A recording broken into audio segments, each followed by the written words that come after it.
अस्सलाम वालेकुम। 6 class chapter ज़रात व सनत हमने स्टार्ट किया हुआ है। हाफ चैप्टर हमने पढ़ लिया है। आज नेक्स्ट हाफ स्टार्ट करेंगे। पेंसिल्स और हाइलाइटर आपके पास होने चाहिए ताकि आप अल्फाज के मायने लिख सकें और ऑब्जेक्टिव के लिए वर्ड्स को हाईलाइट करें। आई होप कि आपने पिछला ऑब्जेक्टिव अच्छे से याद किया होगा। जो डिफ़िकल्ट वर्ड्स थे उनकी प्रैक्टिस की होगी। तो चलें स्टार्ट करते हैं। इस तरह दिन भर की बहुत ज़्यादा मशक्क़त के बाद वो बहुत थोड़ा काम कर पाते थे। यानी आपको याद है कि हमने जो पिछला पार्ट पढ़ा है उसमें हम ये बता रहे हैं कि जब किसान जो है वो मशीनों की जगह बैलों की जोड़ी के साथ हल चलाया करते थे तो कितनी ज़्यादा मेहनत करनी पड़ती थी और टाइम भी ज़ाया होता था और मेहनत भी बहुत ज़्यादा करनी पड़ती थी। ठीक है, लेकिन अब क्या है कि अब ट्रैक्टर की बदौलत महीनों का काम दिनों में करने पर कादिर हैं। यानी अब वो जो काम बहुत ज़्यादा टाइम लेता था, टाइम टेकिंग जो काम था, वो थोड़ी देर में कम वक्त में कर लेते हैं। इस तरह हार्वेस्टर मशीन गंदम की फसल काटने के साथ साथ दाने अलहदा करने में मसरूफ़ थी। हार्वेस्टर मशीन होती है जो गंदम की कटाई करती है और दानों को फोक से अलग करती है। एक रहनुमा ने बच्चों को इस मशीन की इफादियत से आगाह करते हुए इसके काम करने के तमाम मराहिल से मुतारिफ करवाया। ठीक है, यानी जो एक उनके साथ रहनुमा थे जो गाइड करने वाले थे, उन्होंने बच्चों को मशीन के फ़ायदे बताए और उससे रिलेटेड जो इन्फॉर्मेशन थी वो उनको दी। बच्चे रहनुमा की बातें सुनकर हैरान रह गए कि ये मशीन किस तरह सैकड़ों आदमियों का काम कर रही है। बच्चों ने ट्यूबवेल के ज़रिए फसलों को सैराब करने के अमल को भी अपनी आँखों से देखा। ट्यूबवेल आपको पता है कि ज़मीन दोज जो है वो वेल होता है जहाँ से आप पानी निकालते हैं किसान ताकि फसलों को सैराब किया जा सके। सैराब करना यानी फसलों को पानी देना। तो बच्चों ने इस अमल को भी अपनी आँखों से होते हुए देखा कि किस तरह ट्यूबवेल के ज़रिए पानी निकाला जाता है और फसलों को दिया जाता है। इसी तरह बच्चों को एक खेत में ऐसी सब्जियां दिखाई गईं जिनका मौसम गुजर चुका था। बच्चे इन सब्जियों को देखकर शशदर रह गए यानी बहुत हैरान रह गए। आप लोगों ने देखा होगा कि मार्केट में ऐसी सब्जियां आ गई हैं जिनका मौसम गुजर चुका होता है, लेकिन वो सब्जियां फिर भी हमें मार्केट में नज़र आती हैं। उसकी रीज़न क्या है हम नेक्स्ट पढ़ेंगे, आपको आइडिया हो जाएगा। एक रहनुमा ने उन्हें बताया कि कीमियाई खाद, पानी की फराहमी, दर्जा हरारत को कंट्रोल करके और साइंसी आलात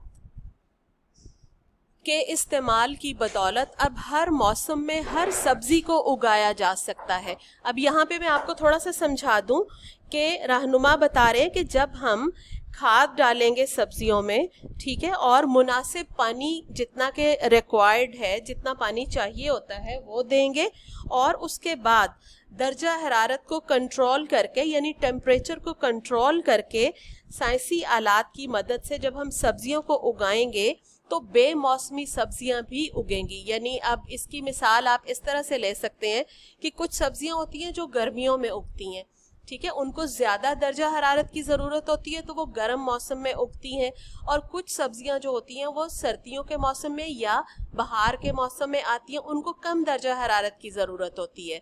तो जब हर मौसम की सब्जियां दूसरे मौसम में हमें दस्तयाब होती हैं तो इसका मतलब ये होता है कि दर्जा हरारत को कंट्रोल करके इन सब्जियों को उगाया गया है। तो इस तरह से मार्केट में रंग बिरंगी सब्जियां हर मौसम में हर किस्म की दस्तयाब होती हैं। बच्चे नित नए आलात और जदीद तरीका हाय कार को देखकर बहुत महजूज हुए। ठीक है, यानी नए नए आलात, नई नई मशीनरी और किस तरह से जो जदीद मशीनरी और तरीके देखे बच्चों ने जब, तो वो बहुत ज़्यादा खुश हुए। खासी देर फार्म में ज़राअतकारों के दरमियान रहकर उन्होंने इंसानों की जगह मशीनों को काम करते देखा और उनके तरीक़ाकार से आगाही हासिल की। ज़राअतकारों यानी काश्तकार जो थे, जो किसान थे, उनको जब उन्होंने देखा कि वो किस तरह से मशीनों से काम ले रहे हैं, तो उन्होंने इस चीज़ से भी वाकफियत हासिल की, आगाही हासिल की या इंफॉर्मेशन ली इससे रिलेटेड। वो इतने खुश थे कि उन्हें वक्त गुजरने का एहसास ही ना हुआ। अब वो थक चुके थे, लिहाजा उन्होंने वापसी का प्रोग्राम बनाया। मैनेजर ने बच्चों को खाने के लिए लंच बॉक्स दिए। मज़ेदार खाना खाने के बाद वो वापसी का प्रोग्राम बना रहे थे कि मैनेजर ने उस्ताद साहब को बताया कि जब आपने बच्चों को ज़रई फार्म की सैर कराई है तो साथ ही मेरे बड़े भाई की शुगर मिल की सैर भी करते चलिए। शुगर मिल यानी जहाँ पे चीनी बनाई जाती है उसको शुगर मिल कहते हैं, गन्ने के ज़रिए। उस्ताद साहब ने बच्चों से पूछा कि क्या वो शुगर मिल की सैर करना चाहते हैं या नहीं। बच्चों ने यक जुबान होकर कहा कि वो शुगर मिल देखने चलेंगे। यक जुबान यानी एक ही जुबान में इकट्ठे मिलकर जवाब दिया। ज़रई फार्म से शुगर मिल का फासला कुछ ज़्यादा न था, लिहाजा बस में जाने की बजाय बच्चे मैनेजर और उस्ताद साहब की निगरानी में पैदल रवाना हुए। चंद मिनट की मसाफत के बाद उन्होंने अपने आप को शुगर मिल के सामने पाया। मसाफत, फासला या दूरी। मसाफत को भी हाईलाइट कर लें। मैनेजर ने अपने बड़े भाई के बारे में पूछा तो मुलाजिम ने बताया कि वो तो शहर गए हैं। मैनेजर ने उस मुलाजिम से कहा कि ये बच्चे शुगर मिल देखने आए हैं, इन्हें दिखाया जाए कि किस तरह गन्ने से चीनी बनाई जाती है। बच्चों ने देखा कि एक तरफ गन्ने के ढेर लगे हुए हैं और मशीनें अपने काम में रवां दवा हैं। रवां दवा यानी जारी, अपना काम कर रही है। बच्चों को बताया गया कि ट्रकों के जरिए ज़रई फार्म से गन्ने को यहाँ लाया जाता है और उसे जदीद मशीनों में डाला जाता है जो बड़ी तेज़ी और सफाई से गन्ने का फोक और रस अलग अलग कर देती हैं। यानी बच्चों को ये सारी इन्फॉर्मेशन दी गई कि ट्रकों के ज़रिए गन्ने जो हैं वो फार्म में लाए जाते हैं, फिर उनको मशीनों में, जो मॉडर्न मशीनरी वहाँ पे अवेलेबल है, उसमें डाला जाता है। उन गन्नों को जो क्या करती हैं मशीनें, गन्ने का फोक अलग कर देती हैं और उसका रस यानी उसका जो जूस है उसको अलग कर देती हैं। फोक कहते हैं फुजला, और फुजला होता है, फुजला कहते हैं शुगर केन में से जब उसका रस निकल जाता है तो जो बाकी मटेरियल बच जाता है उसको फोक कहते हैं। आपने देखा होगा कि रेडियो पे जो गन्ने का रस बेचते हैं, जब गन्ने में से उसका रस निकल जाता है तो बाकी जो मटेरियल बच जाता है उसको फोक कहते हैं। फोक को सूखने के लिए एक तरफ डाल दिया जाता है जो बाद में ईंधन के तौर पर इस्तेमाल होता है। ईंधन यानी जलाने के लिए इस्तेमाल होता है। रस को जदीद तरीन प्लांट के जरिए चीनी में तब्दील कर दिया जाता है। अब वहाँ पे कुछ और भी मशीनें हैं जो कि उस रस को, उस जूस को चीनी में बदल देती हैं कुछ केमिकल्स के जरिए। बच्चे ये मंजर देखकर बहुत खुश हुए। मंजर यानी नज़ारा। बच्चों को घूमते फिरते, मशीनों को देखते और कारिंदों से सवाल जवाब करते खासी देर हो चुकी थी। कारिंदों यानी जो मजदूर थे वहाँ पे काम करने वाले। अब वाकई वो बहुत ज़्यादा थक चुके थे। जब उस्ताद साहब ने वापसी का ऐलान किया तो वो खुश दिली से बस में बैठ गए, खुश दिली से, खुशी के साथ।